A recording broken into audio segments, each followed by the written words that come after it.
Hello दोस्तों, आज बात करेंगे 5x2 डायरेक्शनल वाल्व किस तरीके से काम करते हैं और क्या इनकी वर्किंग रहेगी और बेसिक कंस्ट्रक्शन के बारे में आज हम जानेंगे। तो बेसिक कंस्ट्रक्शन के बारे में सबसे पहले जानने की कोशिश करते हैं, तब जाके मैं आपको बताऊंगा आगे की इसकी वर्किंग किस तरीके से होगी। तो ये यहाँ पर एयरटेक का 5x2 सोलेनॉइड वाल्व है, जिसमें हमें यहाँ पर अलग अलग पॉट दिए हुए हैं। तो जनरली आप इसे नोट भी कर सकते हैं। तो RPS A एंड B, तो यहाँ पर ये एक थ्रेडेड पॉट हैं जिनमें हम लोग बाद में जाके फिटिंग करते हैं। फिटिंग आपको मैं दिखाऊंगा किस तरीके से होती है। वो एक न्यूमेटिक फिटिंग होती है, तो इसमें हम लोग आगे जाके पाइप जोड़ते हैं फिटिंग। और ये है हमारा रेड वाला जो है मैनुअल पुश स्विच, जिस अगर हम कभी मैनुअली इसे ऑपरेट कराना चाहते हैं तो इस स्विच के थ्रू भी हम लोग करा सकते हैं। और इसके आगे दिया हुआ है ये एक आपको दिख रहा होगा ब्रास का सा, तो ये हमारा प्लंजर है। प्लंजर में हम लोग सोलेनॉइड कॉइल को लगाते हैं। सोलेनॉइड कॉइल मैग्नेटिक फील्ड बनाती है। तो सबसे पहले AB RPS की बात करते हैं। तो RPS हमारा इसका जो इनपुट साइड बोलते हैं वो है, जिसमें P जो है हमारा मेन प्रेशर का रहता है और A और B जो है हमारा सिलेंडर के साथ में जुड़ेंगे। जैसे कि यहाँ पर मैं एक सिलेंडर आपको दिखा रहा हूँ। ये देखिए, ये सिलेंडर हमारा, इसमें भी आगे और पीछे दो पॉट बने हुए हैं जो A और B के साथ में जुड़ सकते हैं। चाहे आप इसे A के साथ जोड़ो या B के साथ, आगे पीछे कुछ भी आप अपने ऑपरेशंस या जिस तरीके का आपको मशीन के साथ काम करना है तो ये है। ये अभी हमारा सिलेंडर की पिस्टन आगे है, इसे हम पीछे कर देते हैं। तो इसे जो आगे पीछे करने का काम है वो A और B के एयर प्रेशर के थ्रू कराया जाता है। मीन्स जो हमारा मेन एयर प्रेशर P में आएगा उसी को हम डायरेक्शन चेंज करवा रहे हैं इस डायरेक्शनल वाल्व के थ्रू। A और B में चेंज करते हैं। जैसे चाहे A में चली जाएगी, तो अगर हमारे सिलेंडर के पीछे A पॉट जुड़ी हुई है, P वाला जो है A में निकलेगा पहले, जो ओरिजिनल स्टेट होती है। जैसे अभी ये एक सोलेनॉइड वाल्व है, तो इसमें क्या है, P से A में एयर जाएगी। अगर हम एयर कनेक्ट करते हैं P में तो A में जाएगी। और ये अगर मैनुअल स्विच दबाएंगे, मैनुअल स्विच दबाने में P से B में एयर जाएगी। या फिर हम इसमें कोई कॉइल लगा देते हैं। तो 24 वोल्ट की ये हमारी सोलेनॉइड वाल्व है, तो इसमें कॉइल लगाएंगे। तो कॉइल लगाते ही अगर कॉइल में हम 24 वोल्ट देंगे तो P से B में एयर जाएगी। तो हमारा मैनुअल से भी हम लोग P से B में एयर लगा सकते हैं, या फिर 24 वोल्ट देंगे तो हमारा P से B में एयर जाएगी और फिर ये इनिशियल स्टेट में आ जाएगी। अगर जैसे ही हम 24 वोल्ट इससे हटाएंगे तो इनिशियल स्टेट जो है इसकी P से A है। तो यहाँ पर मैं आपको कनेक्ट करके दिखा दिया हूँ। जैसे मैंने अभी यहाँ पर फिटिंग लगा दी है, जैसे यहाँ पर male threaded push in fitting use की है। तो यहाँ पर एयर पाइप भी जोड़ दी है। P में मेन एयर प्रेशर है और R और S को छोड़ा हुआ है क्योंकि ये एग्जॉस्ट की तरह काम करते हैं। अब मैं आपको बताता हूँ, जैसे P से हमारी A में अभी एयर जा रही है क्योंकि कॉइल एक्टिवेट नहीं है। कॉइल भी मैंने यहाँ पर कनेक्ट कर दी है, तो कॉइल एक्टिवेट नहीं है तो P से A में हमारी एयर जाएगी। और जो एग्जॉस्ट हैं, जो ये दो पोर्ट आपको पीछे से खुले हुए दिख रहे हैं अभी भी, इनसे हमारी एयर बाहर निकलेगी। तो P से हमारी A में एयर जाएगी और B से जो सिलेंडर के आगे जब जगह जो बची होगी, थोड़ा सा जो एयर रहेगी उसके अंदर, वो B से एग्जॉस्ट से निकल जाएगी हमारे S वाले एग्जॉस्ट से। तो B से S वाले एग्जॉस्ट से हमारी एयर, जो आगे की एयर होगी वो रुक जाएगी और जब तक कॉइल एक्टिवेट रहेगी तब तक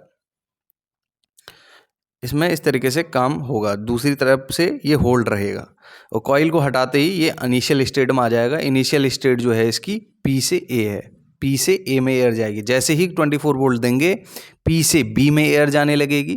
तो यहाँ पर एक 24 वोल्ट का यहाँ पर कॉइल इस तरीके से हम लोगों ने कनेक्ट किया है। इसको पीछे से कसने के लिए यहाँ पर नट सिस्टम भी रहता है।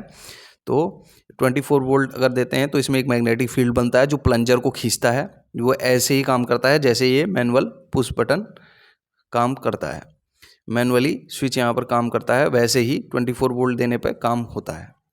तो चूँकि ये एक ऑटोमेटिक मशीन्स के लिए यूज होने वाली चीज़ें हैं, तो ये by PLC, by foot pedal, by relay operate होती हैं। तो 24 वोल्ट जो आएगी वो बाय ऑटोमेटिक सिस्टम आएगी। तो मैनुअली हम लोग स्विच देती हैं कंपनियां, क्योंकि हम लोग चेक कर सकें, या फिर हम कभी कहीं पर ऑपरेशन फंस जाता है या फिर कुछ इस तरीके से, तो मैनुअली पुश स्विच दिया रहता है। तो इस मैनुअल स्विच से भी हम यूज करते हैं, लेकिन मैनुअल स्विच को हम लोग ज़्यादा यूज नहीं कर सकते, क्योंकि ये कहीं सोलेनॉइड वाल्व हमारे कहीं अंदर यूज होती है और ऑटोमेटिक ऑपरेशन में ये पीएलसी के थ्रू ऑपरेट होंगी।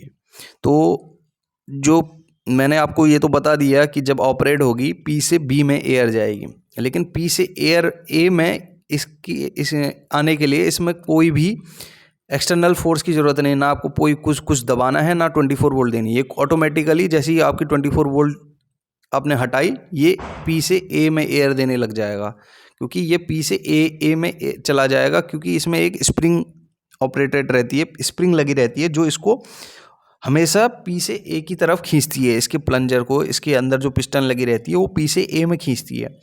वो तो हम 24 वोल्ट जो देते हैं उससे ये इस पोजीशन में जाती है कि पी से बी में हमारा एयर जाए। तो इसमें मैग्नेटिक फील्ड होने की वजह से प्लंजर आगे और पीछे होता है, और एक तरफ से इसमें स्प्रिंग लगी रहती है, दूसरी तरफ से सोलेनॉइड वाल्व कॉइल लगी रहती है। कॉइल की वजह से ये खींचता है, और दूसरी तरफ से जो स्प्रिंग होती है वो भी खींचती है, लेकिन उसका फोर्स कॉइल के फोर्स से कम होता है, तो इसलिए इसमें पोजीशन चेंज होती हैं। तो पोजीशन चेंज होने का मेन रीज़न यही होता है।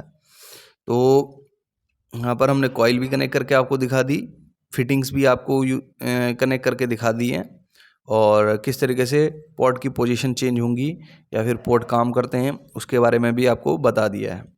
तो जनरली मैं अब इसके एप्लीकेशंस के बारे में बता देता हूँ। जहाँ पर हमको एक सिंगल स्ट्रोक का फोर्स चाहिए, मीन्स जैसे अगर हमने सिलेंडर को आगे करना है फोर्सफुली, तो वहाँ पर हम लोग कॉइल का यूज, कॉइल में 24 वोल्ट देंगे तो वहाँ पर एक झटके से आगे जाएगा, और जब तक रोकना है तब तक हम 24 वोल्ट को दिए रहेंगे। जैसे ही हम छोड़ेंगे तो हमारा सिलेंडर बैक आ जाएगा। तो इस तरीके के फोर्स, मतलब जहाँ सिंगल हमें एक डायरेक्शन में बहुत ज़्यादा फोर्स चाहिए, वहाँ पर हम लोग इस तरीके की कॉइल को यूज करते हैं। तो इस तरीके की बहुत सारी कॉइल्स आती हैं, अलग अलग डायरेक्शन, अलग अलग पोजीशन में, तो आप एप्लीकेशन के अकॉर्डिंग उन्हें चूज़ कर सकते हैं। तो इसीलिए यहाँ पर इसमें इसे 5x2 बोलते हैं, कि 5 पॉट होते हैं और 2 पोजीशन होती हैं। तो थैंक यू दोस्तों, आज के लिए इतना ही। अगर आपको इस वीडियो से कुछ सीखने को मिला तो ज़रूर आप कमेंट कीजिएगा, और लाइक तो कीजिएगा ही इस वीडियो को, और सब्सक्राइब भी ज़रूर कीजिए मेरे चैनल को दोस्तों, क्योंकि आप सब्सक्राइब करेंगे तो अलग अलग टाइप की वीडियोस में बनाता रहूँगा। तो मैं already utility based, pneumatic based, hydraulic based video बनाता रहता हूँ, तो बने रहना।